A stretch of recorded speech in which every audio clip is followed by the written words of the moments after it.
The last service at Mount Olive Baptist Church in rural Kansas ended not with a grand finale, but with a whimper. 18 people sat in pews that once held 200. The youngest congregant was 67 years old. Pastor Williams locked the doors for the final time on a Sunday in March 2019, carrying with him a leather-bound registry that traced baptisms, marriages, and funerals back to 1887. The building now stands empty, its steeple casting shadows over a graveyard that outlives the church itself. This isn't just one story. It's the story of rural America itself, where every week brings news of another sanctuary going silent, another community cornerstone crumbling. Between 2010 and 2020, over 4,500 rural churches closed their doors permanently across the United States. That's more than one church closing every single day for an entire decade. But here's what makes this phenomenon truly mystifying. These weren't failing churches in the traditional sense. Many had healthy finances, dedicated pastors, and deep roots in their communities stretching back generations. So, what force could be powerful enough to dismantle institutions that survived the Great Depression, 2 world wars, and countless economic upheavals? The answer lies in a perfect storm of demographic, economic, and cultural changes that have fundamentally altered the landscape of rural America. And the implications reach far beyond empty buildings. They touch the very soul of small-town life. To understand why rural churches are vanishing, we need to travel back to 1950, when rural America was a vastly different place. At that time, 44% of Americans lived in rural areas or small towns. The typical rural church served not just as a place of worship, but as the beating heart of community life. It was where farmers gathered to discuss crop prices, where children learned to read in Sunday school, where families celebrated marriages and mourned losses together. Take the story of St. Mary's Catholic Church in O'Neill, Nebraska. Built in 1904 by Irish immigrants, it once served a congregation of 800 families. The church records from 1955 show 47 baptisms that year alone. Children's confirmation classes required 2 sessions because of overwhelming enrollment. The annual church picnic drew people from 5 surrounding counties. Fast forward to today. St. Mary's merged with 2 other parishes in 2018 and now shares a single priest among 3 communities. Sunday attendance averages 45 people, most over the age of 60. The children's Sunday school closed in 2015 due to lack of enrollment.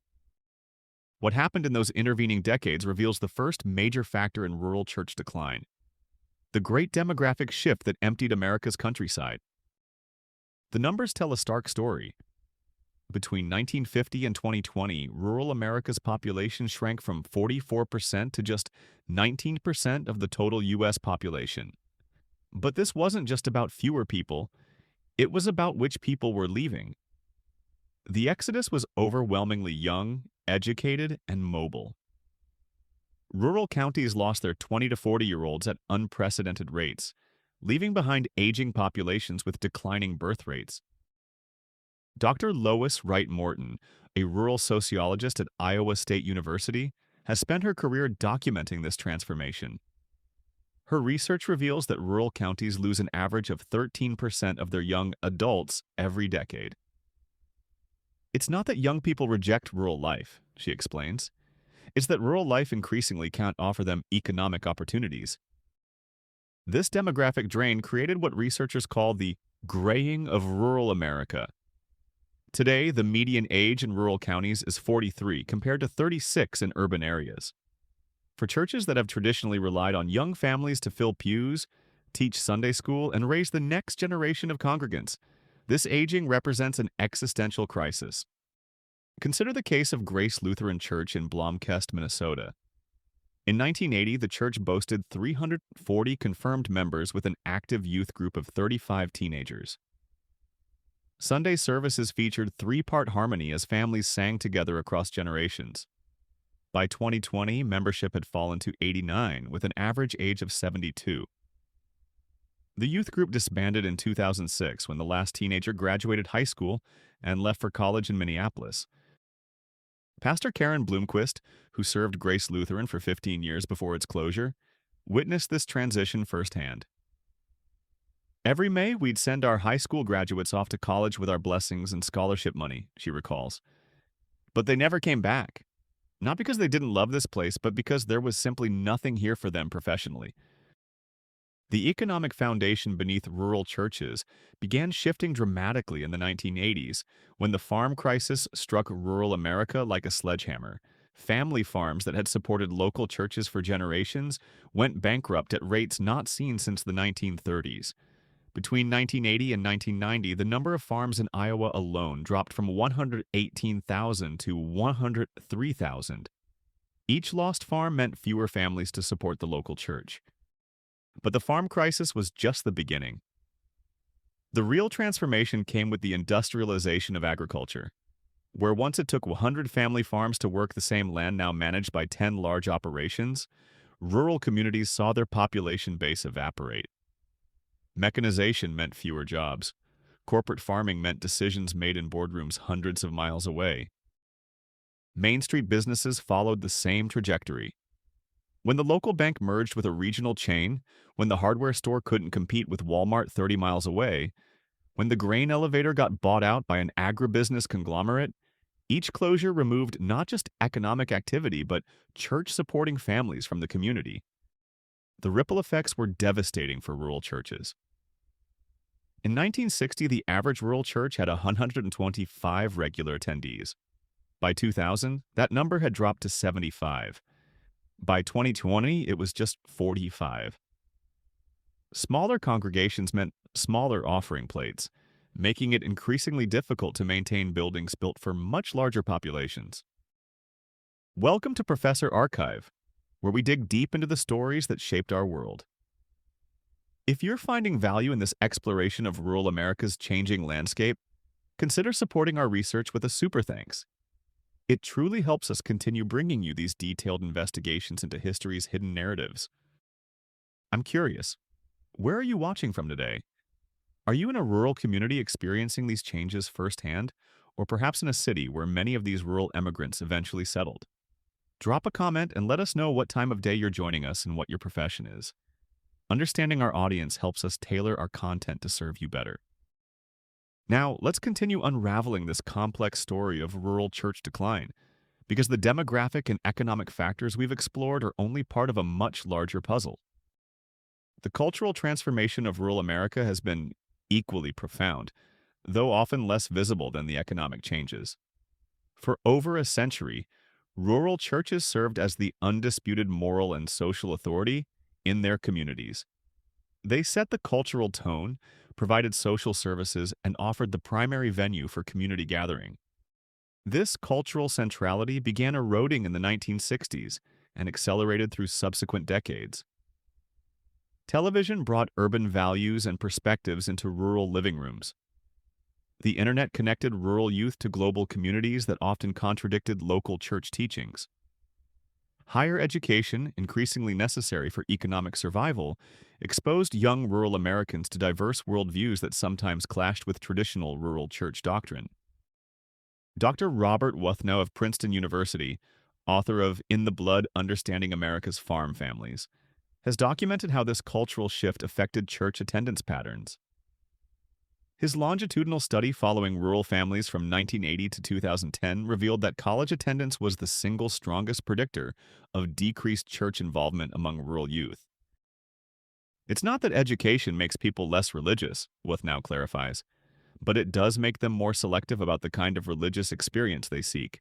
Young adults who leave for college often return with expectations about sermon quality, music style, and social programming that small rural churches struggle to meet. This created a feedback loop of decline. As churches lost their most educated and engaged young members, they became increasingly insular and resistant to change. Traditional hymns gave way to contemporary worship in urban and suburban churches, but many rural churches clung to familiar traditions, even as their congregations aged. Youth programs that might have attracted families were discontinued due to lack of participation, making churches even less appealing to the few young families who remained. The story of First Presbyterian Church in Clarinda, Iowa, illustrates this cultural disconnect perfectly. Built in 1882, the church maintained the same order of worship for over 120 years. The hymnals dated to 1978. The sanctuary featured beautiful stained glass windows but lacked air conditioning, making summer services uncomfortable. Despite having enough money and reserves to modernize, the congregation repeatedly voted against changes, fearing they would compromise the church's character. When Pastor David Chen arrived in 2015, he proposed modest updates: contemporary music for one service per month, a coffee bar in the fellowship hall, and a contemporary Bible study for young adults. The proposals sparked fierce debate that split the congregation. Ultimately, the church chose tradition over adaptation. By 2019, Sunday attendance had dwindled to fewer than 20 people, average age 74. The church closed the following year, selling its building to become a community arts center. The financial mathematics of rural church decline create their own inexorable logic. Most rural churches were built during periods of peak rural population, often between 1880 and 1930. These substantial structures were designed to accommodate large congregations and built to last centuries. The problem: maintaining a 150-year-old building requires significant ongoing investment, regardless of congregation size. A typical rural church built in 1900 requires approximately $15,000 to $25,000 annually in basic maintenance: roof repairs, heating system upkeep, foundation work, painting. This assumes no major renovations. For a congregation of 50 people giving an average of $20 per week, a generous estimate, total annual offerings amount to roughly $52,000. After paying pastor's salary, utilities, insurance, and other operational expenses, little remains for building maintenance. The American Church Buildings Report of 2019 found that 43% of rural churches had deferred maintenance needs exceeding $50,000. Many faced a cruel choice: continue operating in deteriorating buildings or spend their life savings on structures that serve ever smaller congregations. First Methodist Church in Lebanon, Kansas, faced exactly this dilemma. Built in 1923 to serve a booming farming community, the Gothic Revival structure seated 300 people in beautiful wooden pews, hand-carved by local craftsmen. By 2010, the congregation had shrunk to 25 members, but the building still required a new roof costing $75,000. The congregation launched a fundraising campaign that lasted 3 years. Members organized bake sales, car washes, and even a community carnival. They appealed to former members who had moved to cities, creating an endowment fund that eventually raised $80,000. The roof was replaced in 2014. But the victory proved Pyrrhic. The fundraising effort had exhausted the congregation emotionally and financially. Several elderly members had contributed their life savings. When the furnace failed in 2017, the congregation lacked both the money and the energy for another major campaign. They voted to close, selling the building to a developer who converted it into apartments. The pastor shortage represents another critical factor, accelerating rural church decline. Seminary enrollment has plummeted over the past 2 decades, with many denominational seminaries reporting enrollment drops of 30–50% since 2000. Those who do enter ministry increasingly prefer urban and suburban positions that offer higher salaries, better benefits, and more professional opportunities. Rural pastors often serve multiple churches simultaneously, driving between communities to conduct services. This circuit riding model, reminiscent of 19th century frontier ministries, has become increasingly common. A single pastor might serve 3 or 4 congregations, spending Sunday mornings racing between services and struggling to provide adequate pastoral care to any single community. Reverend Michael Torres experienced this challenge firsthand when he accepted a call to serve 4 rural Methodist churches across southeastern Colorado. His Sundays began at 7 a.m. with a service in Kim, followed by a 30-mile drive to Pritchett for 9 a.m. worship, then to Springfield for 11 a.m. service, and finally to Walsh for 1 p.m. worship. Each congregation received 1 sermon per month from their full-time pastor. "I wanted to serve these communities," Torres reflects, but I never felt like I was doing justice to any of them. You can't build deep relationships when you're constantly traveling. You can't provide crisis counseling from 100 miles away. These churches deserved better, but the denominational structure couldn't provide it.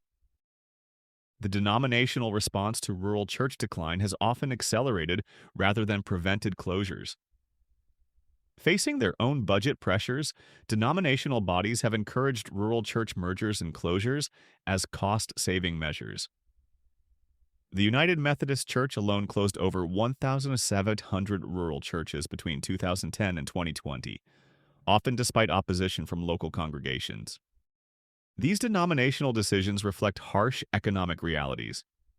The Presbyterian Church, USA, spends approximately $45,000 annually to support each rural pastor through salary supplements, benefits, and administrative overhead. With many rural Presbyterian churches contributing less than $20,000 annually to denominational coffers, the mathematics of rural ministry have become unsustainable for many denominations.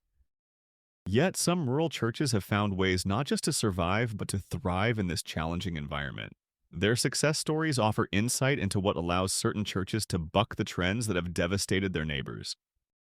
Riverside Community Church in Polk, Nebraska, seemed destined for closure in 2005. The congregation had dwindled to 35 members. The building needed major repairs and they couldn't afford a full-time pastor. Instead of closing, they made a radical decision. They would become something entirely different. Working with denominational consultants, Riverside transformed from a traditional church into a community hub. They partnered with the local school district to provide after-school programming. They opened their fellowship hall as a community meeting space. They started a food pantry that served 3 counties. Most importantly, they hired a bivocational pastor who worked as a nurse in the county hospital while serving the church part-time. The transformation attracted new members who were drawn more by the church's community service than its worship style. Young families began attending because of the children's programming. The food pantry brought in volunteers from other denominations and even non-religious community members. By 2020, average attendance had grown to 85, with a significant percentage under age 40. New life. Christian Fellowship in Diller, Nebraska, took a different approach to the same challenge. Facing closure in 2012, they decided to embrace technology rather than resist it. They installed high-quality video equipment and began live streaming services, initially just to reach homebound elderly members. Word spread through social media, and soon former residents who had moved to cities were tuning in every Sunday. The online congregation grew to include former community members living in Denver, Omaha, Kansas City, and even Los Angeles. More importantly, some of those distant viewers began returning for special services and eventually convinced their urban friends to visit. The church also used technology to connect with other rural churches, sharing sermons, youth programming, and even combining choirs for special performances via video link. This virtual collaboration allowed small churches to offer programming that none could afford individually. Perhaps most significantly, New Life began attracting urban families seeking a different lifestyle. The combination of affordable rural housing and high-speed internet made remote work possible for some professionals who could maintain city jobs while enjoying rural life. The church became a welcoming community for these rural remote workers, bridging traditional farming families with urban transplants. The impact of rural church closures extends far beyond the congregations themselves. In many small communities, the church building served as the primary large gathering space. School concerts, town meetings, emergency shelters during storms, funeral services for non-members. All these community functions disappear when the church closes. Dr. Brad Roth, a researcher at Bethany College who has studied rural church closures in Kansas, documents what he calls community capacity loss. When a church closes, the community doesn't just lose a religious institution, it loses meeting space, volunteer networks, social services, and often the organizing capacity to address community challenges. Churches were often the only institutions in rural communities with the organizational structure to coordinate responses to crises, Roth explains. When the church is gone, who organizes help for families facing medical emergencies? Who coordinates volunteers during natural disasters? These functions don't automatically transfer to other institutions. The economic impact extends beyond the congregation as well. A typical rural church with 75 members contributes approximately $180,000 annually to the local economy through pastor salaries, building maintenance, utilities, supplies, and special events. While this might seem modest by urban standards in communities of 501,000 people, church closures represent significant economic losses. The psychological impact may be even greater. For many rural residents, the local church represents continuity with the past, connection to deceased family members, and hope for the future. Its closure often symbolizes the broader decline of rural communities, triggering what researchers call solastalgia, grief for the loss of a familiar environment. Mary Henderson has lived her entire 84 years in Dunlap, Kansas, population 47. She was baptized in St. John's Lutheran Church, married there in 1956, and buried her husband there in 2003. When the church closed in 2018, she described the experience as losing a piece of my soul. My parents are buried in that churchyard, Henderson explains. My children were confirmed at that altar. I taught Sunday school in that basement for 40 years. When they locked those doors, it felt like they were erasing our history, our identity as a community. The pandemic of 2020-2021 accelerated trends that were already devastating rural churches. Lockdowns forced many churches to explore online worship for the first time, but rural churches often lacked the technical expertise or equipment to make the transition successfully. Many older congregants, already less comfortable with technology, simply stopped attending rather than attempt online worship. More significantly, the pandemic interrupted the social fabric that held many rural churches together. The monthly potluck dinners, the weekly Bible studies, the informal conversations after services, all the social interactions that made rural churches meaningful community institutions, disappeared during lockdowns. For churches that were already struggling with declining attendance, this isolation proved fatal. Grace Baptist Church in Haddam, Kansas, had maintained steady attendance of about 40 people through years of community decline. The congregation was close-knit, with multi-generational families who had attended together for decades. When pandemic restrictions forced them to close for 3 months in 2020, they attempted online services but reached only about half their usual participants. When restrictions lifted and they reopened, only 20 people returned. Some had grown comfortable with online worship from larger churches with better production values. Others had used the break to reassess their commitment and decided to step away. Several elderly members had moved to nursing homes or passed away during the closure. The church struggled on for another year before closing permanently in 2021. Yet the pandemic also revealed the resilience and adaptability of some rural churches. Those that successfully navigated the crisis often did so by strengthening their focus on community service rather than just worship. They organized food deliveries for isolated elderly residents, provided childcare for essential workers, and served as vaccination sites when rural healthcare infrastructure proved inadequate. Looking toward the future, rural church survival increasingly depends on radical reimagining of traditional models. The most successful rural churches of the next decade will likely be those that embrace hybrid ministries, combining traditional pastoral care with community development, social services, and economic development. Some denominations are experimenting with entrepreneurial ministries that combine religious leadership with business development.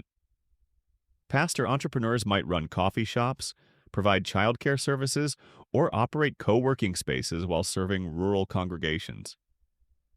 These models acknowledge that traditional full-time ministry supported entirely by small congregations is no longer financially viable in most rural settings. The Fresh Expressions movement, originating in the Church of England but spreading to American denominations, offers another model. Rather than maintaining traditional church buildings and services, Fresh Expressions plant new faith communities in existing gathering places, coffee shops, community centers, even farms and barns. These communities often meet monthly rather than weekly and focus on spiritual formation within existing social networks rather than competing for members. Technology will play an increasingly important role, but not in the way many predicted. Rather than replacing in-person community, successful rural churches are using technology to enhance and extend local relationships.